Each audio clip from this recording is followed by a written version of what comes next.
நண்பர்கள் சொன்னாங்க, பல கிளப்பில் நான் மெம்பராக இருக்கேன், ஆனால் வனத்துக்குள் திருப்பூர் போகிறதுனா மட்டும் ஃபேமிலியோடு போக முடியும்.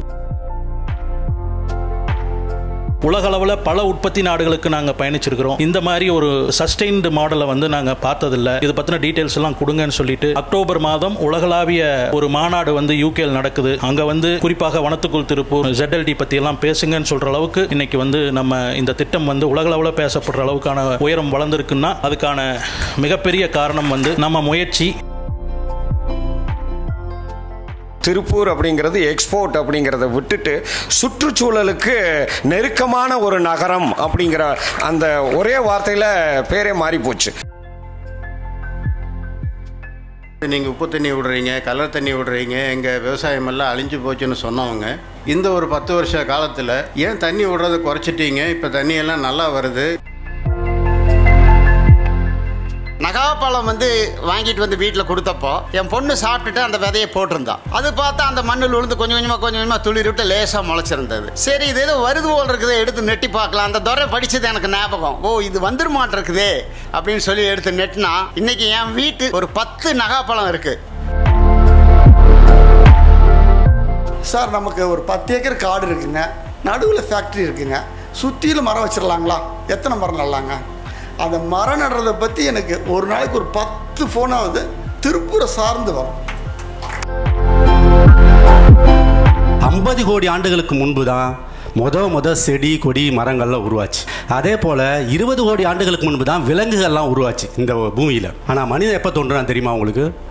450 கோடி ஆண்டுகளுக்கு முன்பு தோன்றின இந்த பூமியில் 2.5 கோடி ஆண்டுகளுக்கு முன்பு தான் மனிதன் தோன்றுறான். இப்போ கடைசியாக தோன்றுறது யாருன்னா மனிதன் தான். ஆனால் என்ன பிரச்சனைனா, மனுஷன்கிட்ட இருக்க இந்த 6வது அறிவும் அவன்கிட்ட ஏற்கனவே இருக்க அந்த பேராசைங்கிற ஒரு குணத்தாலையும் தனக்கு முன்னாடி தோன்றின எல்லாத்தையும் அழிக்கிறதுங்கிறதே ஒரு குறிக்கோளாக வச்சு செஞ்சான். அடுத்ததாக திரு சுர்லிப்பன் ஐயா அவர்களை ஓரிரு வார்த்தைகள் பேச அழைக்கிறோம்.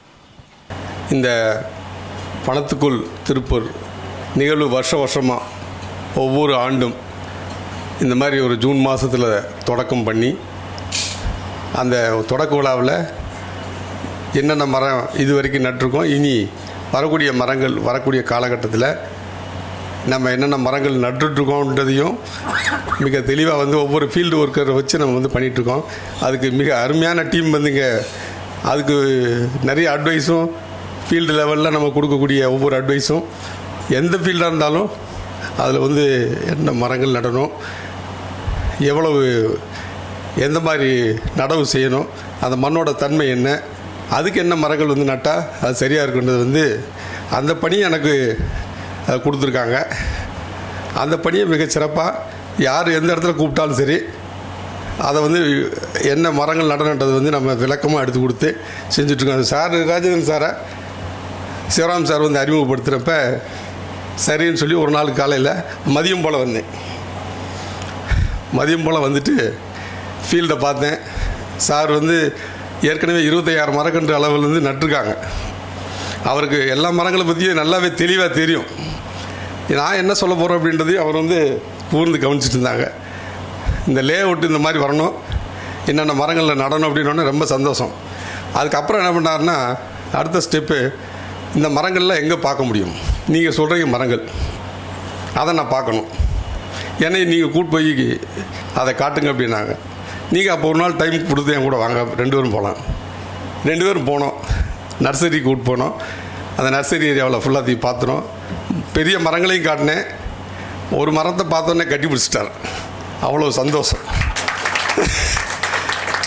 அவ்வளோ அருமையாக அந்த மரங்களோட ஈடுபாடு முழுசாக இருந்தால் மட்டும்தான் இந்த திட்டத்தில் வந்து முழுசாக வந்து கடைசி வரைக்கும் அந்த மரங்களை நட்டு வளர்க்க முடியும். அந்த மாதிரி ஒரு ஆர்வமுள்ள ஒரு அருமையான மனிதர். இந்த இடத்துல லேஅவுட்டுக்கு போட்டதுக்கு இப்போ இதில் வந்து ஒரு டிஃப்ரெண்ட் டைப் ஆஃப் இந்த டோப்போகிராஃபிக்கு தகுந்த மாதிரி பிளான்டேஷனை வந்து நம்ம ரெக்கமெண்ட் பண்ணுவோங்க. இங்கே வந்து 1% ஸ்லோப்புக்கு மேலே வந்து இங்கே லேண்டோட அமைப்பு இருக்குது. இந்த அமைப்பில் வந்து இந்த மரக்கன்றுகள் நடுவதற்கு எந்த மாதிரி மரக்கன்றுகள் எந்த மாதிரி நட்டால் அவரோட சந்தோஷத்தை வந்து அது திருப்திப்படுத்துன்றதை அவர் கொடுத்த ஹீஸ் சாட்டிஸ்ஃபைட், ரொம்ப சந்தோஷப்பட்டார். அதே மாதிரி இது அடுத்த வருஷம் நீங்கள் இங்கே பார்த்தீங்கன்னா இது ஒரு சோலையாக மாறி இருக்கும். அதை உறுதியாக வந்து உருவாகும். இதே மாதிரி ஒத்த கருத்துடைய மக்கள் நிறைய பேர் இருக்காங்க இந்த நம்ம திருப்பூரில். எங்கே கூப்பிட்டாலும் வருவேன், எந்த இடத்துக்கு கூப்பிட்டாலும் வருவேன். என்னுடைய பணி வந்து இங்கே திருப்பூர்லேயே வந்து இருக்கிறதுனால இனி எனக்கு ஈஸி வேறு. எதுக்கு நீங்கள் கூப்பிட்டாலும் வந்து உங்கள் கூட கலந்து இதை ஒரு அட்வைஸ் பண்ணுறதுக்கு ஒரு நல்ல சான்ஸாக இருக்கும். அந்த மாதிரி கொடுத்துட்ருக்காங்க. அப்போ நிறைய யூடியூப் சாரோட யூடியூப்பெல்லாம் பார்த்துட்ருக்கோம். அவர் நம்மளுக்கு வந்து பெரிய கைடு. அவர் பாலா சார் அவர் ஏகப்பட்டது வந்து இந்த மரங்களில் ஒவ்வொரு தெளிவாக ஒவ்வொரு மரங்களை பற்றி ரொம்ப தெளிவாக கொடுத்துருக்காரு. அவர் நம்மளுக்கு பெரிய சோர்ஸ். அது 2வது டீனாக வந்து ஜாயின் பண்ணதுக்கப்புறம் அவரோட சர்வீஸ் நம்மளுடைய வனத்துக்குள் திருப்பூருக்கு மிக மிக அருமையாக இருக்குது. அவர் எப்போ கூப்பிட்டாலும் வருவார். இன்றைக்கி சண்டே இருந்தாலும் சார் வந்துட்டாங்க, வந்து நம்மளுக்கு வந்து ரொம்ப ஒரு சப்போர்ட்டிவாக இருக்கிறாரு. ஸோ அதனால் இந்த திட்டம் வந்து இந்த ஆண்டு வந்து மிகச்சிறப்பாக இந்த 2 லட்சம் மரக்கன்றுகள்னு சொல்லி இலக்கு கொடுத்ததை கண்டிப்பாக வந்து நாங்கள் 2 லட்சத்துக்கும் மேலே 3 லட்சம் அளவில் வந்து நடவுவதற்கு முழுசாக வயல்மட்ட அளவில் என்னென்ன பரிந்துரைகள் வேணும் அப்படின்றது யார் எப்போ கூப்பிட்டாலும் அந்த 3 லட்சம் மரக்கன்றுகள் என்ற அளவுக்கு நடுவது மட்டுமல்ல, அவற்றை பராமரிப்பது முதற்கொண்டு வந்து எடுத்து செய்வதற்கு நாங்கள் முனைப்போடு செய்வோம் என்று கருத்தை தெரிவித்து கொண்டு எனக்கு வாய்ப்பளித்த அனைத்து உள்ளங்களுக்கும் நன்றி தெரிவித்துக் கொள்கிறேன். நன்றி, வணக்கம். சுர்லிப்பன் சார் பற்றியும் தெரியும், நம்ம பாலா சார் பற்றியும் நமக்கெல்லாம் தெரியும். பாலா சார் சொன்னதில் ஒரு விஷயம் காலகாலமாக நம்ம தவறாக பண்ணிகிட்டு இருந்தது, இப்போ திருத்திக்கிட்டது. சந்தன மரம் எதுக்கு வளர்க்குறோம்? சந்தன கட்டைக்காக வளர்க்குறோம். ஆனால் அந்த சந்தன மரத்தை வந்து கட்டை பலமாகணும்னு என்ன பண்ணணும்? பக்க கிளைகள் குறைவாகவும் கனோப்பி மேலே போய் கொடை மாதிரி மரம் விரிஞ்சால் தான் அடிமரம் வந்து பலமாகும். நீங்கள் சந்தனத்தில் வந்து கீழே இருக்கிற கிளையெல்லாம் இந்த தேக்கு மரம் மாதிரி கீழே இருக்கிற கிளையெல்லாம் ஒரே நாள் அருவாள் எடுத்து வெட்டி கவாத்து பண்ணிட்டோன்னா அந்த மரம் பட்டு போகும். அதனால் அவர் சார் சொன்ன ஒரு டெக்னிக் வந்து ப்ரொக்ரெசிவ் ப்ரூனிங்கிறார். ப்ரொக்ரெசிவ் ப்ரூனிங்னா இந்த மாதம் ஒரு 3-4 கிளையை 25% ஆஃப் த பிரான்ச்சஸ் இந்த மாதம் கவாத்து பண்ணணும். ஒரு 3 மாதம் விட்டுறணும். திருப்ப இன்னொரு 25% கிளையை திருப்ப 3 மாதம் விட்டுறணும். இவர் சொன்ன துல்லிய பண்ணை மேம்பாடு பயிற்சியில் நம்ம செய்யும்போது சில ஃபீல்டெல்லாம் வந்து சந்தன மரம் 10 வருஷத்தில் வர வேண்டிய வளர்ச்சி 2 வருஷத்தில் வளர்ந்துருக்கு. அந்த விவசாயிக்கு வந்து சீக்கிரமாக பணம் லாபம் வரும்போது நம்ம நோக்கமே என்ன? விவசாயிக்கு வந்து காசு வரணும் மர வளர்ப்பில். அந்த விவசாயி அதை எப்போ வெட்டுறாரோ அறுவடை பண்ணுறாரோ அது வரைக்கும் நமக்கு வந்து மழையும் காற்றும் சமுதாயத்துக்கு சொந்தம். இவ்வளோ தான் வனத்துக்குள் திருப்பூரோட கோட்பாடு. பாலா சார்கிட்ட இன்னும் நிறைய கற்றுக்கிட்டே இருக்கோம். FCRI நம்ம forest college and research institute Mettupalayam Kotagiri ரோடில் வந்து தமிழ்நாடு அக்ரி யூனிவர்சிட்டியோட ஒரு விங்கு. அவசியம் நீங்கள் கட்டாயம் நீங்கள் உள்ளே போய் பார்க்க வேண்டிய ஒரு இடம். நீங்கள் வந்து ஒரு நாள் காலையில் போனால் மாலை வரைக்கும் அவசியம் நீங்கள் போக வேண்டிய இடம். அங்கே என்னென்னலாம் ஆராய்ச்சி பண்ணிகிட்ருக்காங்கன்னா புளியங்கொட்டை, அந்த புளியம் பழத்தை விட அந்த கொட்டையில் ஒரு ப்ராடக்ட் எடுத்தால் அதில் மிகப்பெரிய லாபம் இருக்குது. அதை எப்படி வந்து ஒரு இண்டஸ்ட்ரியல் ப்ராடக்ட் மைதா மாவு மாதிரி வந்து இந்த பேக்கிங் பவுடர் மாதிரி கேக்கிலெல்லாம் போடுறதுக்கு ஒரு ப்ராடக்டாக போகுது. இந்த புளியங்கொட்டையில் துவங்கி ப்ளைவுட் இண்டஸ்ட்ரிக்கு எந்த மரம் வந்து நல்ல லாபகரமாக இருக்கும்னு சொல்லி அந்த மரங்களை தேர்வு செய்கிறதுலேருந்து value addition, post harvest value addition வந்து நிறைய ஆராய்ச்சி பண்ணிகிட்டே இருக்காங்க அங்கே இருக்கிற ஆராய்ச்சி மையத்தில். கட்டாயம் நீங்கள் எல்லோரும் ஒரு நாள் ஃபாரஸ்ட் காலேஜ் வந்து அவசியம் போயிட்டு வரணும். நம்ம காங்கயம் நம்ம துளிகள் நடராஜ் வந்து அங்கே வந்து ஒரு டிப்ளமா கோர்ஸ் அட்டன் பண்ணார். இந்த மாதிரி பார்ட் டைம் டிப்ளமா கோர்சஸும் அங்கே அவைலபிள். அதனால் நிறைய மரத்தில் ஆர்வம் இருக்கிறவங்க நடராஜ் மாதிரி கட்டாயம் அந்த வகுப்பில் கலந்து பயன்பெறுமாறு கேட்டுக்கொள்கிறேன்.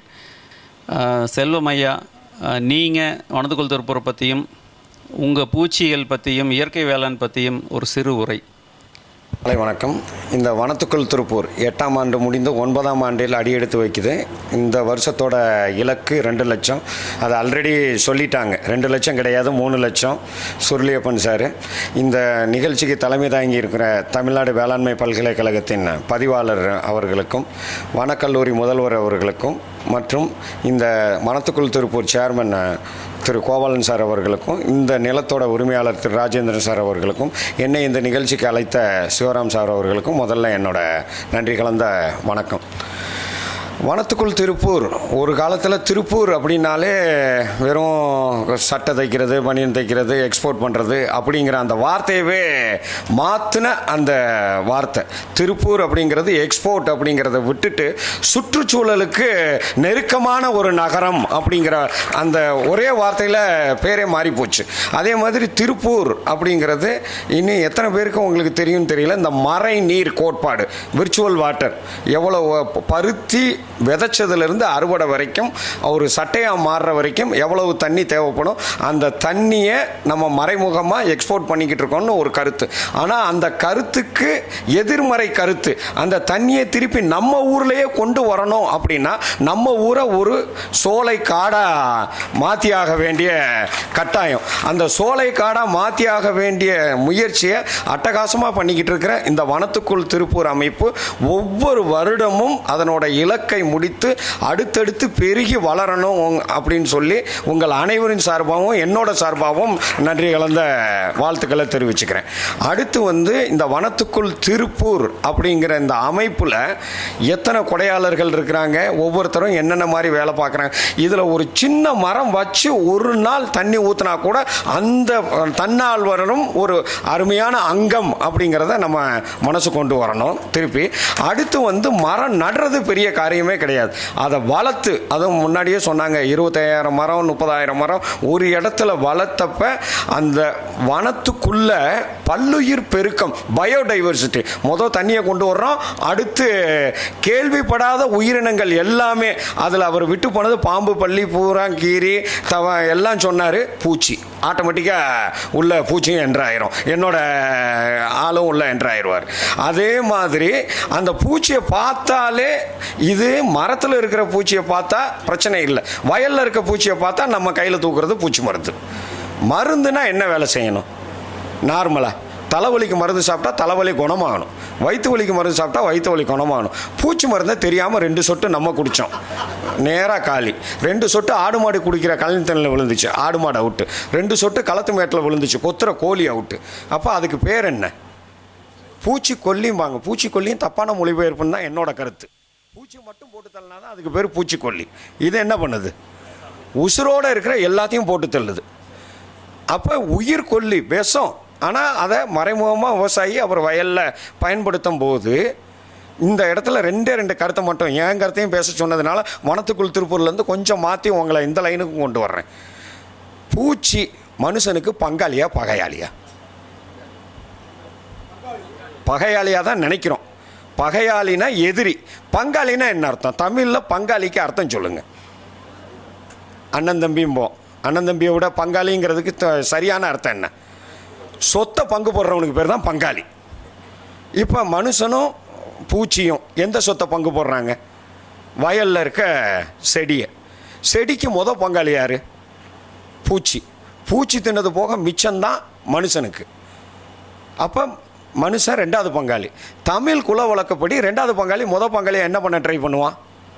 போட்டு தள்ள ட்ரை பண்ணுவான். இங்கே விவசாயி என்ன பண்ணுறாரு? பங்காளியை போட்டு தள்ள மருந்தடிக்கிறாரு. எங்கே மருந்தடிக்கிறார்?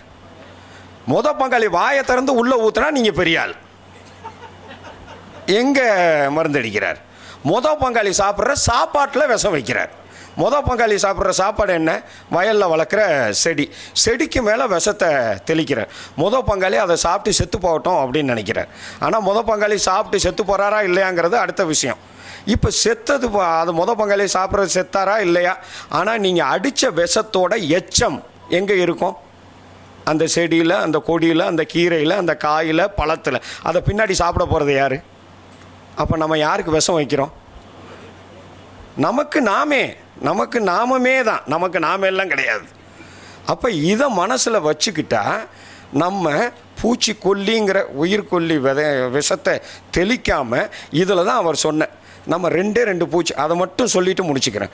2 டைப்பான பூச்சி இருக்குங்கிறதே விவசாயிக்கு சொல்ல மறந்துட்டோம். எல்லாருக்கும் தெரியும். நீங்கள் சாதாரணமாக படிக்கும்போது இல்லை எங்கேயாவது பார்க்கும்போதெல்லாம் இது பண்ணியிருப்பீங்க. நல்ல பூச்சி, கெட்ட பூச்சி. அது என்ன நல்ல பூச்சி, கெட்ட பூச்சி?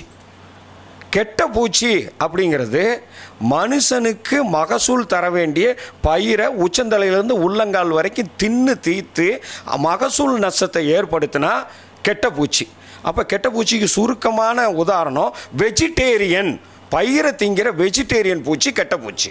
நல்ல பூச்சி பயிரை திங்கிற வெஜிடேரியன் பூச்சியை போட்டு தள்ளுற நான் வெஜிடேரியன் நல்ல பூச்சி.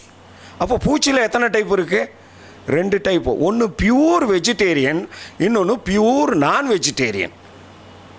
விவசாயி மருந்தடிக்கும்போது வெஜிடேரியன் பூச்சி பூரா இலை சுருட்டு புழு இலைக்கு உள்ளே உக்காந்துருக்கு, வேறு புழு வேருக்குள்ளே உக்காந்துருக்கு, காய் புழு காய்க்குள்ளே உக்காந்துருக்கு, தண்டு புழு தண்டுக்குள்ளே, இவெல்லாம் உள்ளே உக்காந்துருக்கான். இவனை போட்டு தள்ளுற நான் வெஜிடேரியன் வெளியே சுற்றிக்கிட்டு இருக்கான். பூச்சி மருந்து அடிக்கும்போது யார் மண்டையை போடுவா? அப்போ இது வரைக்கும் பூச்சி மருந்து அடித்து யாரை காலி பண்ணியிருக்கீங்க?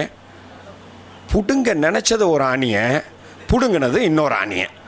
புடுங்கின ஆணி பூரா தேவையில்லாத ஆணி இல்லை, தேவையான ஆணி.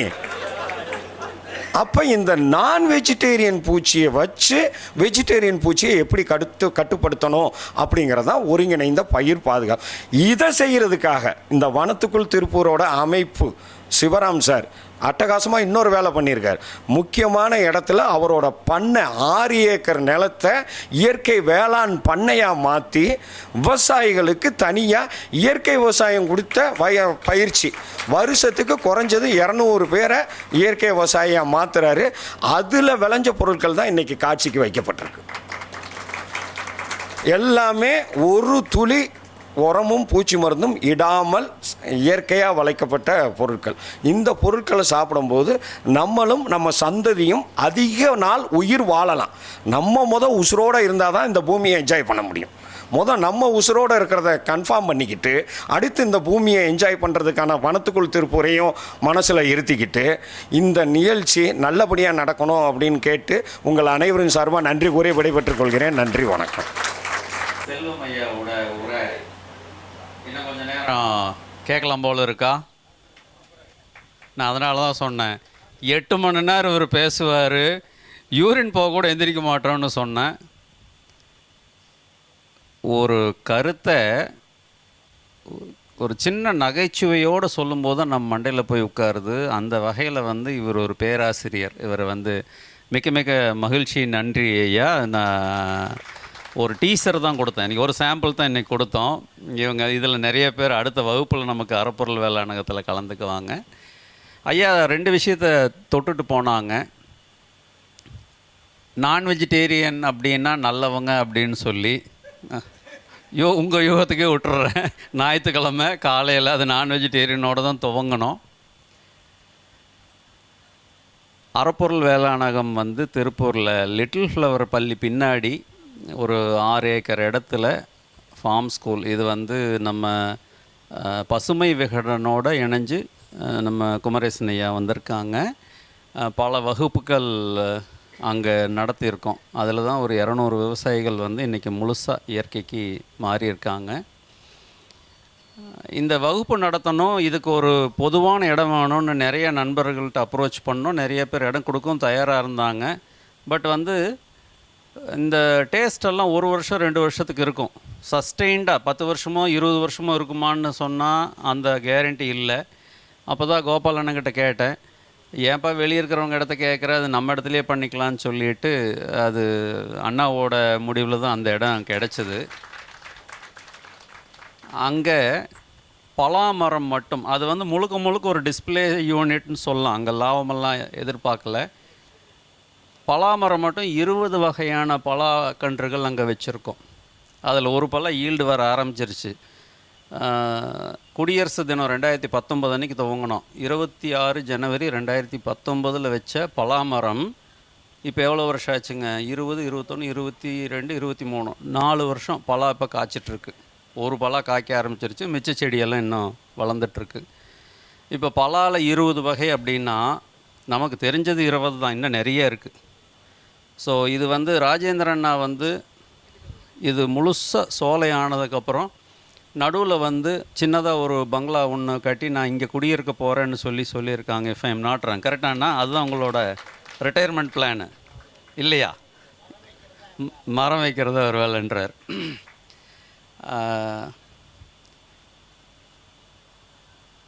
சுருளிப்பன் சார் வந்து சமீபத்தில் ஒரு வீடியோ பண்ணார். நம்ம வீடியோ தொடர்பு இல்லாதவங்க vetri.orgன்னு யூடியூப் பாருங்கள். கிட்டத்தட்ட ஒரு 70,000 பேர் பின்தொடர்றாங்க. சுருளிப்பன் சார் பண்ண ஒரு இன்டர்வியூ வந்து நம்ம பல்லடம் பக்கத்தில் கேத்தனூரில் பழனிசாமி ஐயான்னு ஒருத்தர், அவர் வந்து தமிழ்நாட்டில் ஒரு ஆகச்சிறந்த பந்தல் காய்கறியை இயற்கையாக வளர்க்குற பந்தல் காய்கறியில் ஒரு பெரிய ஆளுமை. அவரை வந்து கிட்டத்தட்ட ஒரு 2 மணி நேரம் சுருளிப்பன் சார் வீடியோ எடுத்து போட்டிருக்காங்க. அவர் சொல்கிற அது என்ன, ஏன் அவரை சொல்கிறேன்னா, அவர் வந்து 3 ஜெனரேஷன் பார்த்த, 3 தலைமுறை பார்த்த விவசாயி. அந்த காலத்தில் தாத்தா காலத்தில் வந்து மாட்டு சாணி வச்சு உழவு ஓட்டி, எருது வச்சு உழவு ஓட்டி விவசாயம் பண்ணப்பவும் அவர் பண்ணியிருக்கார். 70ஸ்க்கு அப்புறம் பசுமை புரட்சிங்கிற பேரில் யூரியாவையும் பொட்டாசியம் டிஏபியும் கொட்டின அந்த பீரியட்லேயும் விஷ வேளாண்மையும் பண்ணியிருக்கார். திருப்பி நம்மாழ்வார் நம்ம சுபாஷ் பாலேக்கர் ஐயாவோட பண்ணிவிட்டு இப்போ முழுக்க கிட்டத்தட்ட ஒரு 65 ஏக்கர் ஃபீல்டு முழுக்க இயற்கை வேளாண்மை. அவர் சொல்கிறாரு, என் பொருளுக்கு நான் தான் விளை வைக்கிறேன், ப்ராஃபிட்டபுளாக நடத்துகிறேன், என் ஃபார்முக்கு வந்து வாங்கிட்டு போயிடுறாங்க, என்னால் டிமாண்டு அதிகமாக இருக்குது, சப்ளை பண்ண முடியலன்னு சொல்லி. ஸோ இது 3 காலம் புரிஞ்சவர். முன்னாடி தாத்தா காலத்தில் பண்ண நல்ல மாடலும், நடுப்புற வந்த கெடுதலும், இப்போ பண்ணிகிட்ருக்கிற மாடலும், அவரை வந்து பேச வச்சது சுருளிப்பன் சார். என்ன கேட்கணும் கேள்வின்னு தெரியணும் இல்லைங்களா? ஸோ அது மாதிரி பல ஆளுமைகள் இப்போ இயற்கை வேளாண்மையில் நல்ல லாபகரமாக பண்ணிகிட்ருக்காங்க நம்ம பகுதியில். அதில் ஒருத்தர் தான் வந்து சாமலாபுரம் பகுதி உள்தோட்ட மணி. இன்றைக்கி அவர் வரல, அவர் ஒரு காடு எறிதல் பயணம்னு மலையேற போயிட்டார். அவர் சின்னாறு காட் செக்ஷன் போயிட்டார் வாக்கிங்க்கு. அவரோட பண்ணை தான் வந்து இந்த சாமலாபுரம் நம்மாழ்வார் பண்ணை. முழுக்க அவர் ஒரு ஸ்பின்னிங் மில் முதலாளி, அவர் ஸ்பின்னிங் மில் வச்சுருக்காரு சாமலாபுரத்துக்காரரு. ஆனால் இயற்கை விவசாயத்தை ஒரு சைடில் ஹாபியாக தொழிலாக பண்ணுறாரு. விழிப்புணர்வுக்காக இன்றைக்கி வந்து இங்கே ஒரு அங்காடி அமைங்க நீங்கள் அப்படின்னு சொல்லி சொன்னதுக்கு காரணம், செல்லுமையா சொன்னாங்க இல்லையா, நீ அடிக்கிற மருந்து எங்கே போகும்னு, நம்ம உணவுச்சங்கிலியில் தான் வந்து தட்டில் தான் வந்து உட்காருன்னு சொல்லி சமீபத்த தகவல்கள் வந்து இப்போ வந்து பிறக்கிற குழந்தைகளுக்கு கேன்சர் இருக்குது. குழந்தை பிறக்கும்போதே கேன்சர் எங்கேருந்து வரும்? தாய் அவங்களோட உணவை என்ன சாப்பிட்டாங்களோ அதில் விஷம் போய் கருவில் போய் பிறக்கிற குழந்தை கேன்சர். நீங்கள் கேன்சர் எல்லாருக்கும் தெரியும், அது எவ்வளோ கொடூரமான வைத்தியம்னு சொல்லி. நீங்கள் கீமோதெரப்பி பண்ணால் உடம்புல இருக்கிற முடியெல்லாம் கொட்டி போயிடும், ரேடியேஷன் பண்ணால் அந்த இடம்லாம் கருகி போயிடும். அவ்வளோ வலி, அவ்வளோ வேதனை, அவ்வளோ கடுமையான ஊசிகள். எவ்வளவுக்கு அப்புறம் சக்ஸஸ் ரேட் என்னன்னா 50-50. கேன்சர் வந்தவன் பாதி பேர் பொழைச்சான், சரியான நேரத்துக்கு வைத்தியம் பண்ணால் பாதி பேர் போய் சேர்ந்துடுறாங்க. இது வந்து ஒரு காலத்தில், நம்ம காலத்தில் மேட்டுப்பாளைய தண்ணி சூப்பராக இருக்குங்க, ஊட்டியிலேருந்து அப்படியே இறங்கணுன்னு பிடிச்சி குடிக்கிறோன்னு சொன்னோம். இன்றைக்கி டீ எஸ்டேட் பூரா அடிக்கிற மருந்து, அதனோட எச்சங்கள் அந்த ஓடைகளில் இறங்கி பவானி ஆற்றுல இறங்கி இருக்கவே இருக்குது. மலையிலேருந்து இறங்கும் போதே தண்ணி விஷமாயிருது. அதனால தான் இப்போது சமீபத்தில் இந்த 4-5 வருஷமாக திருப்பி அணத்திக்கிட்டே இருக்கிறோம். வீட்டில் போயிடுற மலையை தயவு செஞ்சு ஒரு தொட்டியை கட்டி பிடிச்சி குடிச்சிக்கலாம். இனி வந்து ரொம்ப நாள் நம்ம வாழணும்னா நம்ம இனி இயற்கையை நம்பினா தப்பிச்சுக்கலாம்.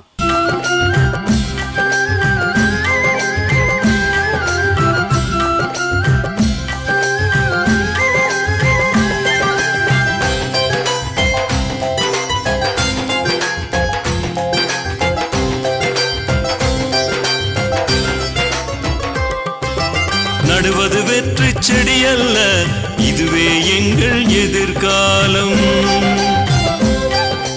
நடுவது வெற்றி செடி அல்ல, இதுவே எங்கள் எதிர்